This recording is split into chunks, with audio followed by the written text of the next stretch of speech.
आखिर कोई गिरोह चलाने वाली तो बोलता है ना मैं जेल से गिरोह चलाऊंगा। जेल से गिरोह चलते हैं, जेल से सरकारें नहीं चलती हैं। लोकसभा चुनावों में कितनी सीटें जीत रही है, बस एक सवाल का जवाब दे दीजिए। अरविंद केजरीवाल की भूमिका के ऊपर जितनी टिप्पणी आई है, इतनी टिप्पणी के बाद इस देश के इतिहास में भ्रष्ट से भ्रष्ट राजनेता ने भी कुर्सी छोड़ दी। आपको नहीं लगता है कि आपको भी टिकट मिलना चाहिए था दिल्ली से? नहीं, लोकसभा बिल्कुल भी मेरे को नहीं लगता। और हमारे कितने सुयोग्य उम्मीदवार हैं।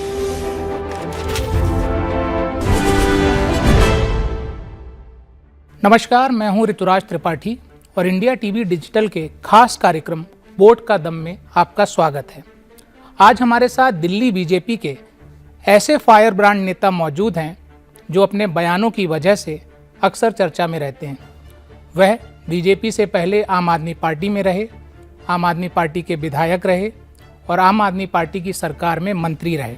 जी हाँ, हम बात कर रहे हैं दिल्ली बीजेपी के उपाध्यक्ष कपिल मिश्रा की। कपिल जी, बहुत बहुत स्वागत है आपका। कपिल जी, शुरुआत करते हैं दिल्ली की सियासत से। इस समय दिल्ली में जो राजनीतिक उठापटक मची हुई है, अभी अभी खबर आई कि दिल्ली सरकार के एक मंत्री राजकुमार आनंद ने इस्तीफा दिया है और आम आदमी पार्टी छोड़ने का मन बना लिया है। क्या कहना है आपका इस पर? देखिए, ये उठापटक तो वहाँ पे स्वाभाविक है और राजकुमार आनंद तो सेकंड लाइन ऑफ लीडरशिप में आते हैं। फर्स्ट लाइन ऑफ लीडरशिप में लड़ाई हुई है। अरविंद केजरीवाल को जब बुलाया गया कोर्ट में तो उन्होंने अंदर जाते ही तुरंत दो नाम लीक कर दिए कि मैं अकेला नहीं फंसूंगा, आतिशी और सौरभ भी फंसेंगे, क्योंकि विजय नायर के बॉस आतिशी और सौरभ है। आतिशी ने उसके तुरंत बाद प्रेस कॉन्फ्रेंस की और आगे दो नाम और लीक कर दिए कि मैं अकेली नहीं जाऊंगी, दुर्गेश और राघव भी जाएंगे, तो उनके भी नाम लीक कर दिए। तो ये इंटरनल फाइट, ये लड़ाई, ये उठापटक, ये तो दिखाई दे रहा है और ये होता ही है। जब आपका जो सरगना है गैंग का, वो पकड़ा जा चुका है, वो जेल में है, हाई कोर्ट की बहुत ही गंभीर टिप्पणियां हैं, तो बाकी गैंग में भगदड़ मचना ये किसी भी क्रिमिनल गैंग हो, चोरों का झुंड हो, उसका ये स्वभाव है। सरगना अंदर है तो बाहर ये लड़ाइयाँ होनी है। अच्छा, राजकुमार जी के यहाँ ईडी ने छापे मारे थे और इधर आतिशी ने भी अभी हाल ही में कहा था कि हमारे लोगों पर ईडी के छापे पड़ेंगे, लेकिन हम केजरीवाल जी के सिपाही हैं, हम डरने वाले नहीं हैं। लेकिन जो आज राजकुमार जी ने किया, तो क्या ये कहा जा सकता है कि केजरीवाल के सिपाही डर रहे हैं? नहीं, देखिए, केजरीवाल के सिपाही तो हो ही नहीं सकते, केजरीवाल के गैंग मेंबर हो सकते हैं, क्योंकि उनका जो रवैया है, कल की हाई कोर्ट की टिप्पणी को हम इग्नोर नहीं कर सकते किसी भी राजनीतिक चर्चा में। कल की हाई कोर्ट की टिप्पणी देश के इतिहास में किसी भी सिटिंग मुख्यमंत्री के खिलाफ इतनी गंभीर टिप्पणियां कभी अदालत ने नहीं दी। अदालत बोल रही है, हाई कोर्ट बोल रहा है कि आप अपराध में शामिल दिखाई दे रहे हैं, हवाला के लेन देन में शामिल दिखाई दे रहे हैं, रिश्वत और पर्सनल कैपेसिटी में भी और मुख्यमंत्री होने के नाते भी। और अदालत ही ये बात भी बोल रही है कि मुख्यमंत्री की कुर्सी के पीछे छिपकर अपराधों की जांच से बचने की कोशिश मत करो, वीआईपी ट्रीटमेंट एक्सपेक्ट मत करो। कितना विडंबना है कि आम आदमी पार्टी के नेता को अदालत को बताना पड़ रहा है कि आप वीआईपी मत बनो, आप आम आदमी की तरह आपसे ट्रीटमेंट किया जाएगा। तो इन टिप्पणियों के प्रकाश में जब आप देखेंगे तो डेफिनेटली वो सिपाही नहीं है, वो गैंग मेंबर हैं। और गैंग मेंबर जैसा रवैया, आखिर कोई गिरोह चलाने वाली तो बोलता है ना मैं जेल से गिरोह चलाऊंगा। एक्सटॉर्शन करने वाला, अपहरण करके पैसे उठाने वाला, ड्रग का धंधे करने वाला, इस तरह के डॉन टाइप के लोग होते हैं। वो सोचते हैं जेल से गैंग चलाऊंगा। जेल से गिरोह चलते हैं, जेल से सरकारें नहीं चलती हैं। अच्छा, केजरीवाल जी की जो तस्वीर है वो तो भगत सिंह और अम्बेडकर के साथ लगा रहे हैं, वो उन्हें एक स्वतंत्रता सेनानी के रूप में पेश कर रहे हैं। सोचिए, इससे ज़्यादा शर्मनाक क्या हो सकता है? शराब माफिया में आरोपी, उनको आपने बाबा साहब के बराबर रख दिया, शहीद आजम भगत सिंह के बराबर रख दिया। शर्म नहीं आई? शर्म आनी चाहिए। इससे ज़्यादा शर्मनाक और अपमानजनक क्या हो सकता है? और अरविंद केजरीवाल ने जीवन में उपलब्धि क्या अरविंद केजरीवाल की कि आपने उनको बाबा साहब के समकक्ष रख दिया, शहीद आजम भगत सिंह के समकक्ष रख दिया। इसका मतलब आपने वो दोनों फोटो जब लगाई थी वो नौटंकी थी, तब आप सीरियस नहीं थे। तब आप इसी दिन का वेट कर रहे थे कि एक दिन इन दो फोटो को साइड में करेंगे और बीच में अपने गैंग मेंबर को ठोक देंगे वहां पे। लेकिन संजय सिंह तो कहते हैं कि शराब घोटाला बीजेपी ने करवाया है, बीजेपी की टॉप लीडरशिप शामिल है। मैं ये कहता हूं, एक बार ये बता दें आम आदमी पार्टी के लोग कि घोटाला हुआ कि नहीं हुआ। अभी तक वो कह रहे थे कोई घोटाला ही नहीं हुआ, अब संजय सिंह कह रहे हैं घोटाला तो हुआ पर भाजपा ने कराया है। आपने ये बात मान ली ना, घोटाला हुआ है। यही तो हम कह रहे थे तब से, घोटाला हुआ है। अब किसने कराया है, कौन जिम्मेदार है, ये कोर्ट जांच कर रहा है। संजय सिंह तो स्वयं आरोपी है ना, आरोपी बताएगा कि किसने कराया है अपराध।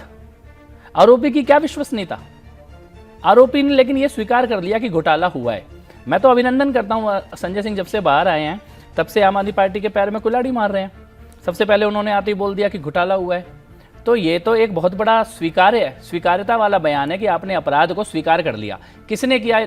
सरकार आपकी, शराब की नीति आपने चेंज की, टेंडर आपने दिया, नीति वापस आपने ली। तो फिर अगर बीजेपी ने कराया तो ईडी के 9 संबंध में केजरीवाल क्यों नहीं गए, क्यों भाग गए? जाके पहले संबंध में जाके बोल देते ये तो भाजपा ने कराया, मेरी सरकार थी, लेकिन घोटाला भाजपा ने कर दिया।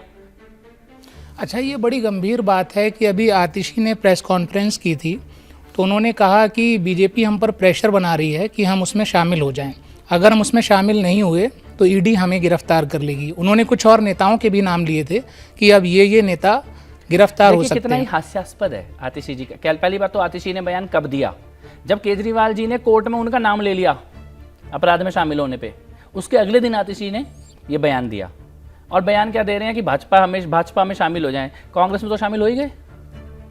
जिसके खिलाफ आप लड़ते थे, जिसके खिलाफ बच्चों की कसम खाई थी, जिसके खिलाफ आपने एफिडेविट दिया था, जिसके खिलाफ आपने आंदोलन किया था, उसमें तो आप शामिल हो, गठबंधन में चुनाव लड़ रहे हो। तो आपकी ऐसी कौन सी क्रेडिबिलिटी है कि जो आप कह रहे हो कि भाजपा में शामिल हो जाते हो तो हम अपराधों से छूट जाते हैं? आप तो कांग्रेस की गोदी में बैठे हुए हो।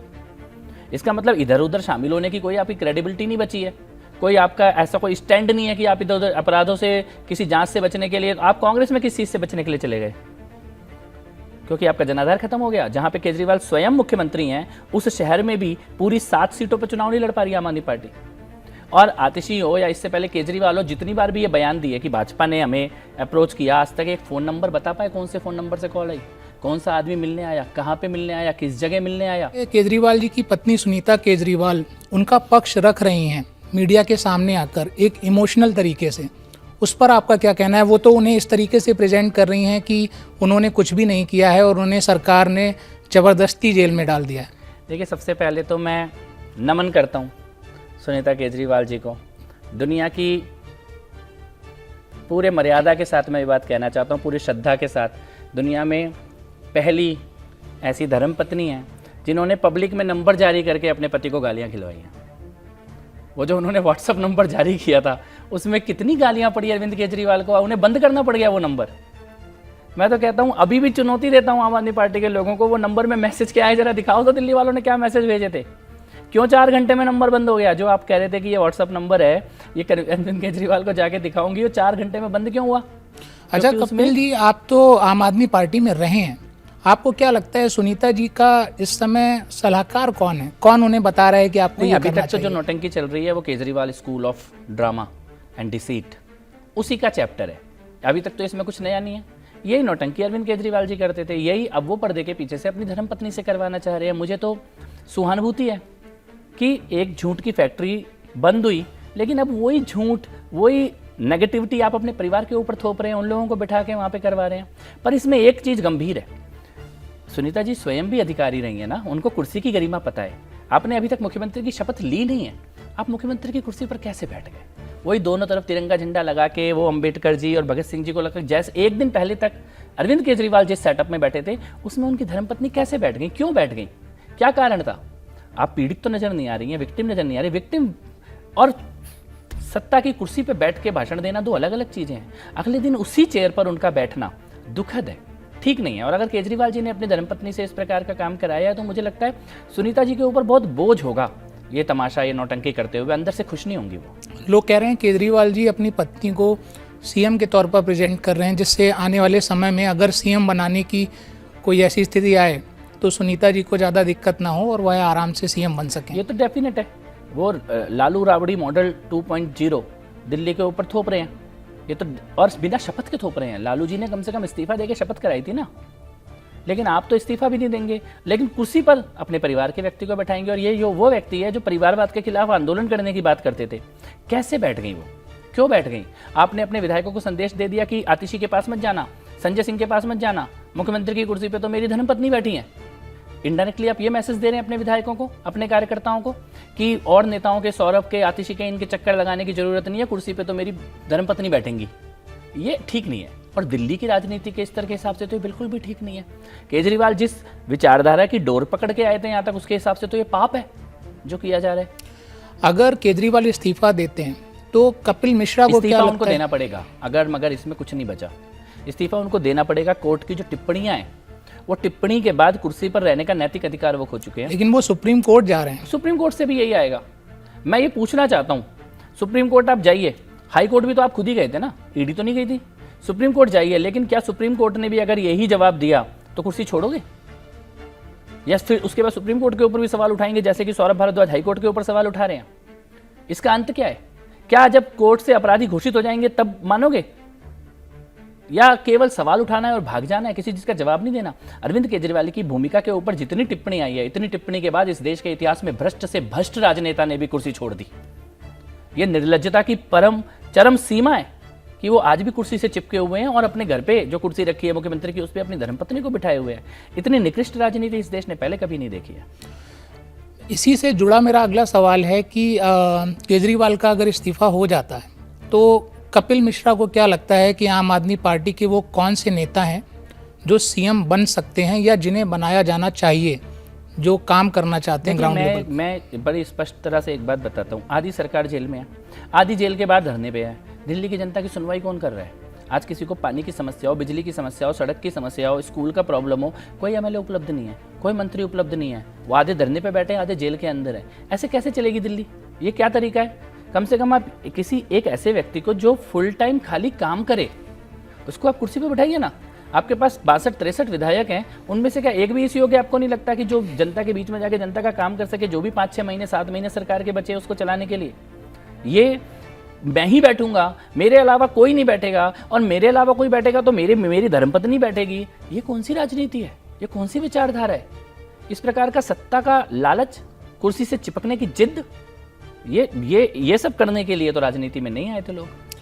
कपिल जी, आप भ्रष्टाचार के खिलाफ लंबे समय से लड़ाई लड़ रहे हैं और इसी वजह से आपने आम आदमी पार्टी भी छोड़ी।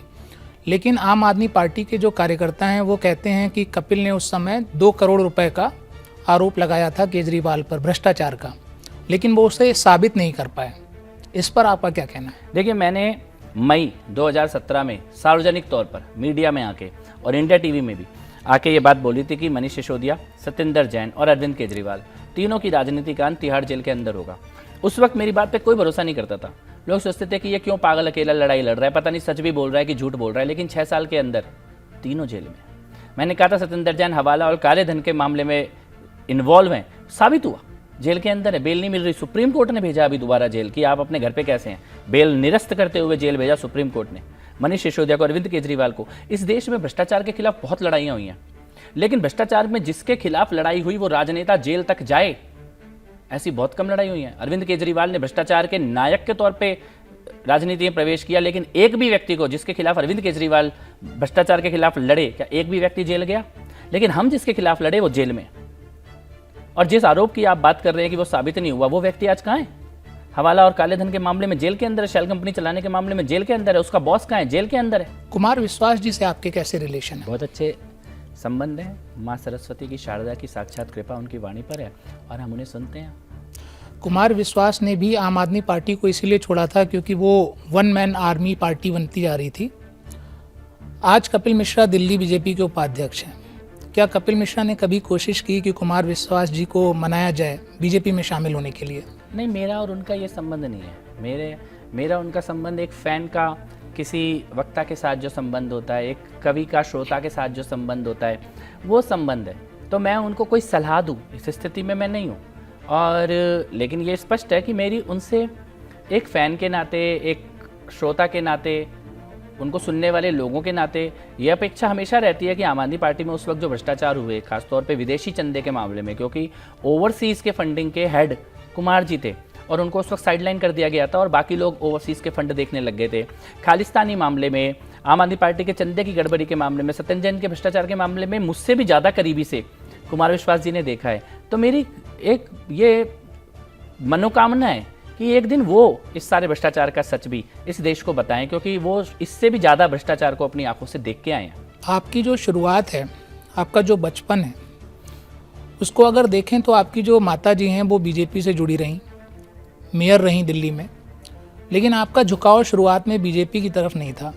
जहाँ तक मैं समझता हूँ आपने आम आदमी पार्टी से ही अपनी करियर की शुरुआत की। तो ऐसा क्यों कि पहले आम आदमी पार्टी और उसके बाद में आप बीजेपी में? मैंने आम आदमी पार्टी ज्वाइन नहीं की, हमने आम आदमी पार्टी बनाई। ये दोनों बातों का फ़र्क है। हमने राजनीति की शुरुआत आम आदमी पार्टी से नहीं की है, हमने राजनीति आम आदमी पार्टी को बनाने का काम किया है। मैं इंडिया अगेंस्ट करप्शन के फाउंडर मेंबर्स में से हूँ।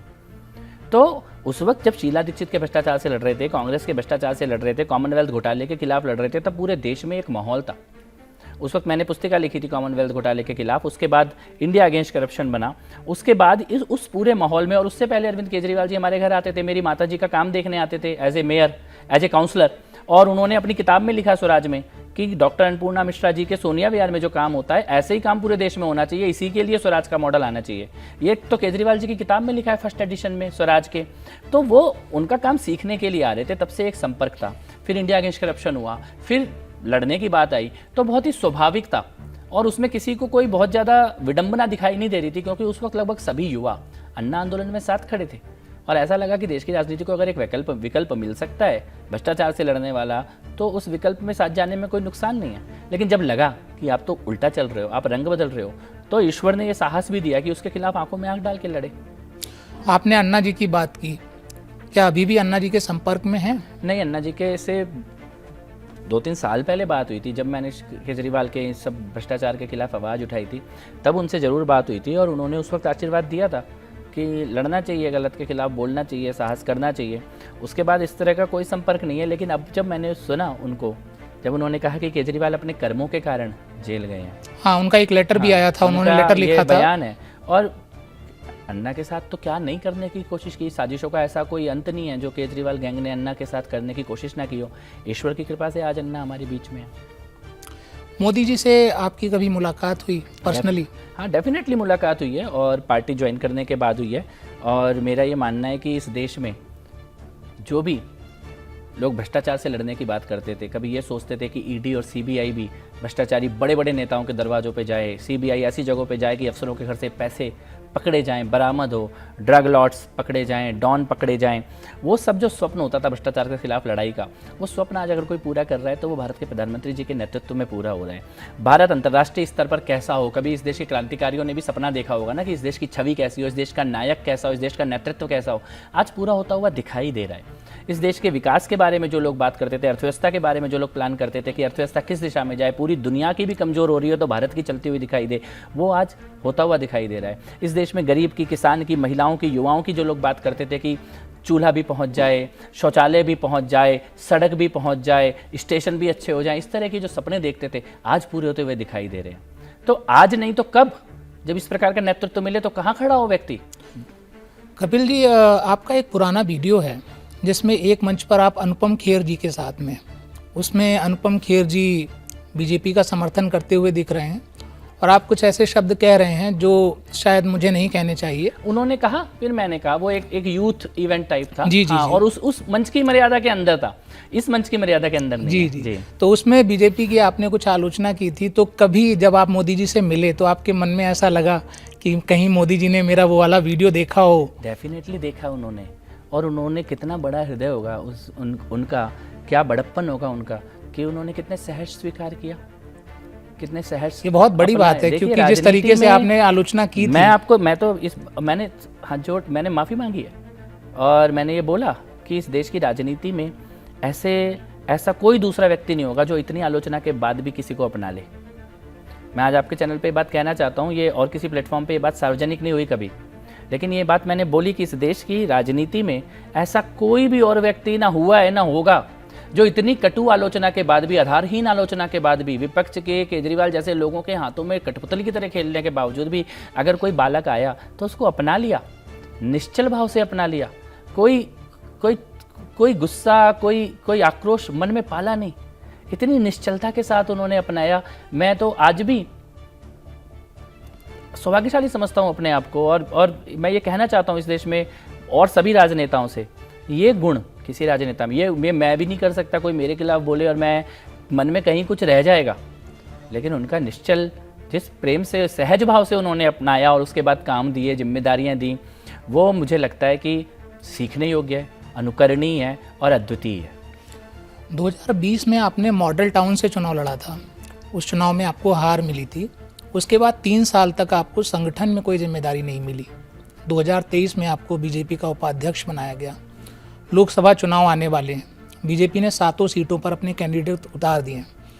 तो आपको नहीं लगता कि आपको भी टिकट मिलना चाहिए था दिल्ली से? नहीं, लोकसभा बिल्कुल भी मेरे को नहीं लगता। और हमारे कितने सुयोग्य उम्मीदवार हैं, आप उनका अगर ट्रैक रिकॉर्ड देखें, उनके राजनीतिक करियर देखें, उनका जो भी हमारे एक एक उम्मीदवार का, तो मैं तो उनके सामने कहीं टिकता भी नहीं हूँ। अद्भुत उम्मीदवार सातों के सातों, और उनका कार्यकर्ता के तौर पर उनका जो ट्रैक रिकॉर्ड है, जनता के बीच में उनका जो ट्रैक रिकॉर्ड है, वो एक्स्ट्रा ऑर्डिनरी है।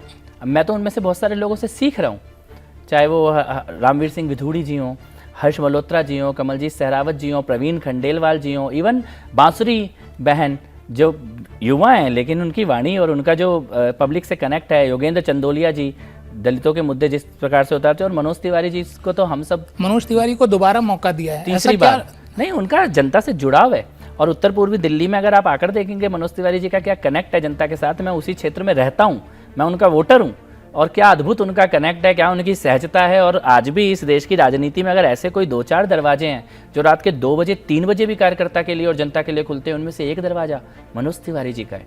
आज ही आप रात को अपने किसी भी साथी को या स्वयं जाके 2:30 बजे या 3 बजे जाके मनोज तिवारी जी के दरवाजे पे आप जाइएगा, आपको दरवाजा खुलेगा, आपसे मिलेंगे आकर। ये राजनीति में ये बहुत कम बचा है, तो इसीलिए ये सातों अद्वितीय अद्भुत उम्मीदवार हमको दिए हैं। एक चीज़ मैं इसमें जरूर जोड़ना चाहता हूँ, जो आपने कहा कि ज्वाइन करने के बाद 3 साल तक पद नहीं दी, जिम्मेदारी नहीं दी। मेरे को कई राज्यों के चुनावों में जिम्मेदारी दी गई, इवन गुजरात के चुनावों में भी मेरे को जिम्मेदारी दी गई।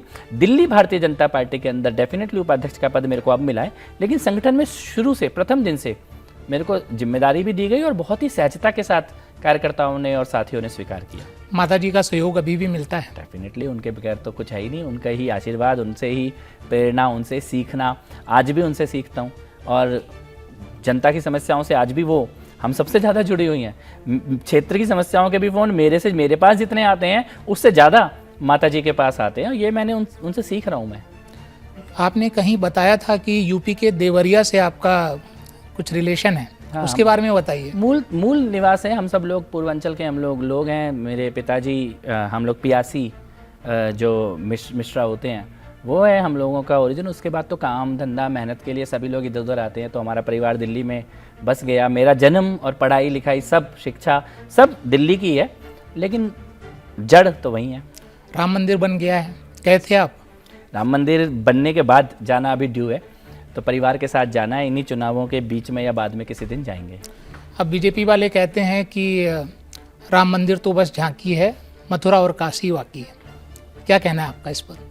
देखिए, समाज की आकांक्षा है और ये हो जाना चाहिए था 1947 में ही। इसी को ही स्वाधीनता, पूर्ण स्वाधीनता का ये अंग है, तो हो जाना चाहिए था। लेकिन सभ्यताएं अपनी गति से चलती हैं, ये भी कभी ना कभी तो डेफिनेटली होगा पूरा।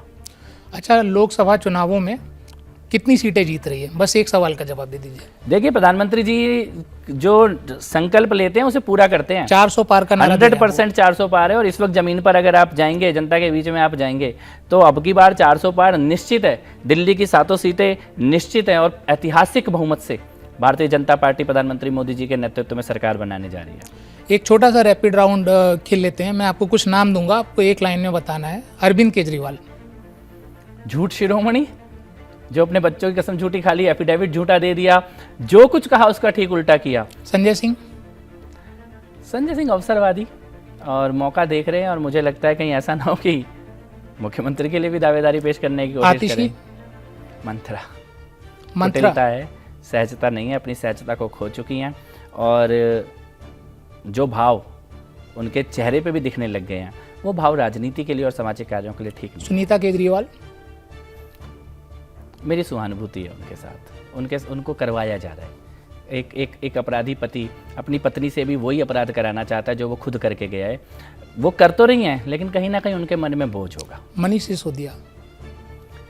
मनीष सिसोदिया रीढ़हीन व्यक्ति, जिस व्यक्ति का कोई स्टैंड नहीं है, जो व्यक्ति कभी भी पलट सकता है, जिसका कोई चरित्र नहीं है राजनीतिक, जिसमें कोई नैतिकता नहीं है, इस प्रकार का एक भ्रष्ट व्यक्ति जो महाभ्रष्ट व्यक्ति का पिछलग्गू बनके सत्ता की दलाली करता रहा।